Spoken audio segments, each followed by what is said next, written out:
Fatma with the Real Slim Fady podcast, episode number 1. First thing I want to talk about is how finance is the last role that companies are hiring for, why that's dangerous, but also maybe the right thing to do. Founders are rarely ever really finance minded or finance educated in the first place. You know, when you look at finance at its core, it's the discipline of identifying risk and mitigating it. Being an entrepreneur is one of the most risky, if not the riskiest career path that anyone can take. So naturally, finance educated people and finance minded people go and get a comfortable paying job, making a good amount of money. And so there's really no need to go down the treacherous road of being an entrepreneur. I'm a finance educated person. I had a very comfortable job at Boeing, but I grew up in an entrepreneur family. I started my first company when I was 12 years old. So entrepreneurship has really been in my blood for a very long time. And I always knew that I was going to run my own company. But if I stayed at Boeing, I could have led a very, very comfortable life, making a very good salary and not really having to work that much, in all honesty, especially in comparison of being an entrepreneur. Then you look at the fact that, 82% of these companies that are going out of business do so because of cash flow issues. 82%. Usually finances and cash flow are the most important thing, but they're the least understood, especially for early stage companies. I mean, going through Series B, even Series C companies don't necessarily have a full grasp of their finances and their cash flow. Like when I was at Boeing, we're, obviously building billion-dollar financial models and managing all this kinds of stuff on a billion-dollar stage, but there were still a lot of black holes. And that's at Boeing. That's literally the largest aerospace company in the world that employs almost 200,000 employees. And we were still having issues, right? How is that going to stack the odds for a company that has 5 employees or 10 or even, a little bigger than that? Every company, when they start, they're focused on solely building a better product, building a better service than their competitors, and focused on that. Then they want to go and build out their go-to-market strategy. They want to build out their go-to-market function, bringing on sales, bringing on marketing, anything that's going to get them out in the world and start getting traction. The last thing on their mind usually is finance, is cash flow, right? If you have some money in the bank, you look at it and, hey, we have some revenue, we have some anything, some investment, even if you're pre-revenue, you may think you're good. You look at the bank and, hey, we're good. We have some money in the bank. We don't really need to worry about this too much. It's always one of those things that's in the back of the mind, but ignorance is bliss, unfortunately, for a lot of early stage founders, early stage employees.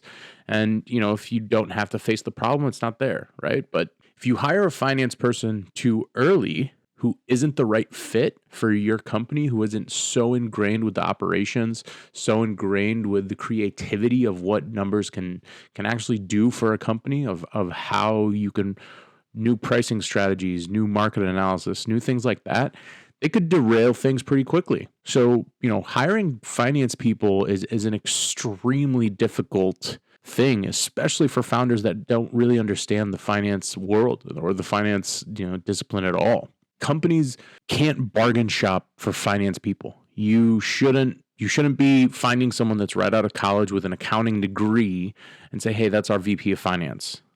Don't do that. Could be one of the worst mistakes you ever do. But you also shouldn't go find someone with 30 years of experience, 20 plus years of experience in the accounting field or the finance field and pay them a lot of money, 200,000 plus and, some equity or 150. I've seen so many nightmare situations where people are paying these way experienced people so much money just because they think that, hey, let me throw money at this problem, it'll solve it. That's not necessarily what it works out to. Usually you get what you pay for. But finance, especially for early stage companies, it's a unique balance. Ideal fit for a seed, especially pre-seed, seed, Series A, Series B company. If you're trying to find that first finance hire, bringing on someone with 3 to 5, maybe 5 to 7 years of actual finance experience. Proper finance experience. Don't hire someone for Boeing, but don't hire an accountant, that worked in public accounting to be your finance person. You can hire them to be a controller, which is a completely different skill set, which is extremely critical but very different. Accounting tells you what your numbers have been, and finance tells you what your numbers are going to be, and works with the rest of the team to figure out how to get there. That's the biggest difference between accounting and finance. And that's why, for me, whenever I look at companies and they have a, quote unquote CFO, VP finance, whatever, and they're an accountant, they're a CPA with no experience on the ops side, with no experience on the business strategy, business operations side, it's dangerous because you'll have a controller.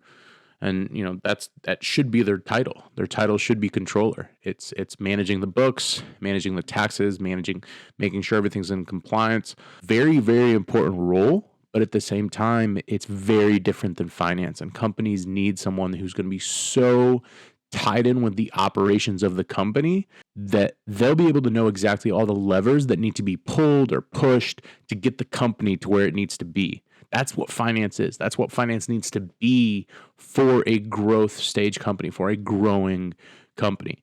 You find a creative accountant, you may end up in jail or paying some ridiculous fat fines.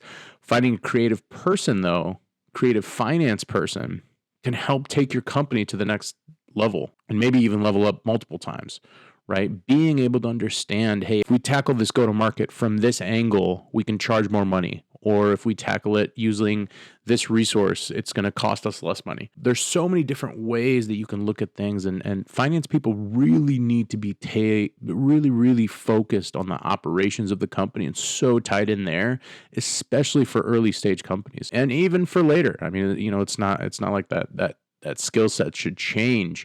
It's just different priorities when you're talking Series C, Series D, and above. But the biggest thing is hiring someone too soon really could limit your ability to execute. They can tell you that you're going after something way too quickly in a wrong way without being able to really hit your stride and test out that function, test out that market, test out that product, test out that service. And you could be missing out on a lot of opportunity, a lot of potential, just because you hired someone who doesn't see the world the same way that founders do, and is a little too conservative, a little too risk averse on growing a company. And when you're an entrepreneur, you are extremely risky because there is no riskier career path in the world than being an entrepreneur, especially scaling a company as an entrepreneur. And we're not talking solopreneurs. I mean, all power to them, but we're talking real, full blown, raise money, hit the market, try and dominate the market. That's kind of the profile that we're looking at right now. And I've seen this firsthand, right? I ran an outsourced CFO consulting firm for about 4 years in Chicago. And I've seen so many nightmare stories, and we'll be able to walk through a bunch of those during some other episodes. But right now, one of the first clients that I ever had as an outsourced CFO, they had another outsourced CFO that they were working with for several years. Yet the CEO had approached me and said, "Hey, listen, I have no idea what our finances are. I have no idea where our cash is. I don't know if I need to raise money. I don't know how much I should raise. I don't know what we're burning. I don't know anything." And, my first question was, what the hell's your CFO doing? What is your outsourced CFO doing? Because I knew he had one. And it was one of those situations where they didn't know where to start. The team and the CEO and the founders didn't know where to start with this outsourced CFO. They didn't know what questions to ask. They didn't know what to look for. They just kept asking, what's our burn? What's our burn? And the outsourced CFO kept saying, "Oh yeah, you're all good. You're all good. You're all good. You're all good." It took a couple of hours of me looking at their books and looking at their finances to notice that there was something pretty significantly wrong with the company, with the finances, with the cash, with everything in there. They knew it wasn't a good situation. The CEO and the founders, they knew they were not in a good situation, but had no idea where to start to unravel it. The only reason they settled for I'm going to use the word settled for a very good reason. They settled for using the outsourced CFO because he was the cheapest, and he let the founding team pay him with some equity until they were able to get some cash in the door, and then they started paying him a little bit in cash when they were just getting started. But that's dangerous. That's super dangerous. Remember, like I said, you pay for what you get, and you get what you pay for. This outsourced CFO definitely, he had a very, very, very large book of business, very, very significant amount of clients. So for him, when you look at you look at an outsourced CFO, if they take a smaller engagement, it's really no sweat off their back if your company goes belly up. And that's a harsh reality to face, is you're a very, very small piece of the pie that they're after and that they're working with. And so, when you hire an outsourced CFO, be very, very careful of who you hire, what their profile is, because this outsourced CFO, when I started asking some questions, very, very simple questions about the books, about the cash, about the revenue, about the expenses. Oh, I don't know. Oh, I don't know. Oh, the company hasn't told me X, Y, or Z. I've asked the company to tell me where this stands. They don't tell me. And kept pointing the finger back at the client, back at the company. The company's so busy running the company, right? You're trying to scale. You're bringing on new people. You're doing a lot of really good things. And if your CFO is not actually asking you the right things or not actually putting together the right certain stuff, how are the founders supposed to know, right? That's kind of the real reason that outsourced CFOs even have a job with startups, with growth stage companies, is because they don't know necessarily what to look for, what to ask. That's our job as outsourced CFOs to provide. And the saddest thing is, when I had come into the picture, it was already too late.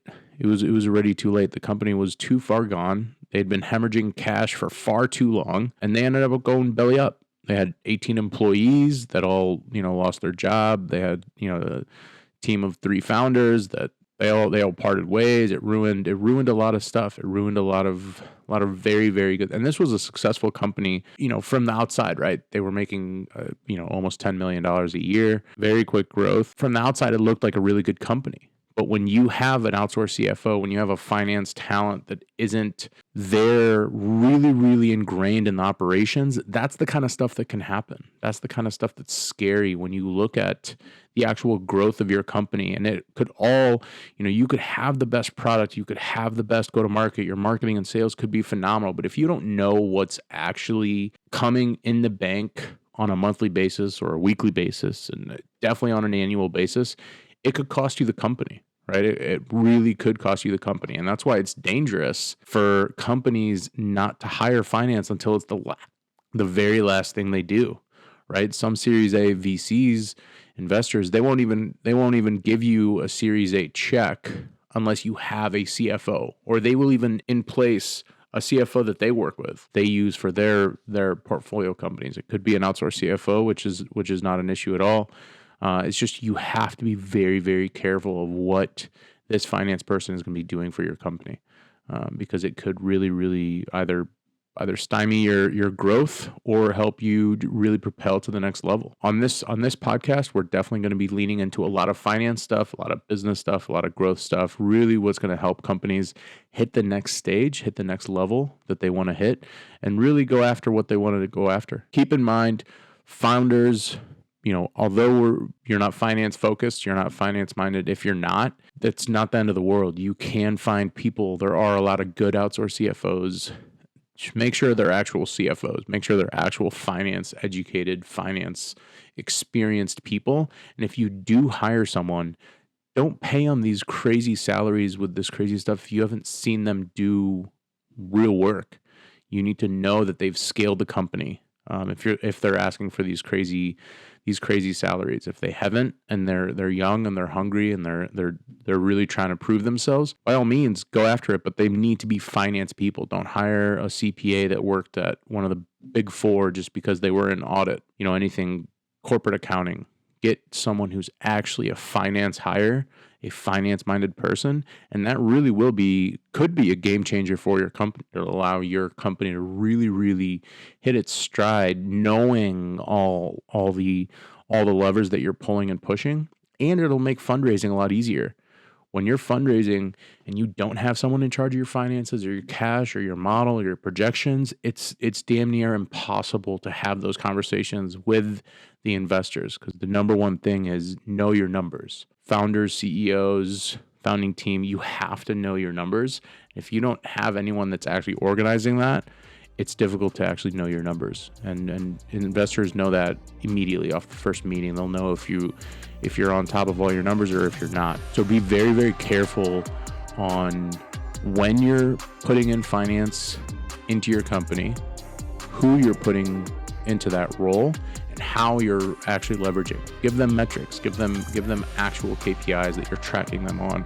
Don't just leave it as a black box and let that person live in that black box that you don't really understand or anything like that. Have some checks and balances on the finance side, and it could potentially save your company, and it'll definitely help you really hit the next level. So thank you guys for listening. Thank you everyone for listening. Any ideas, any other topics you want me to cover, feel free to shoot me a note and let me know. Check out my company, clockwork.ai. We are financial modeling for startups, for growth stage companies at the click of a button. AI-powered financial forecasting, cash flow forecasting, and everything in between. Well, thank you very much.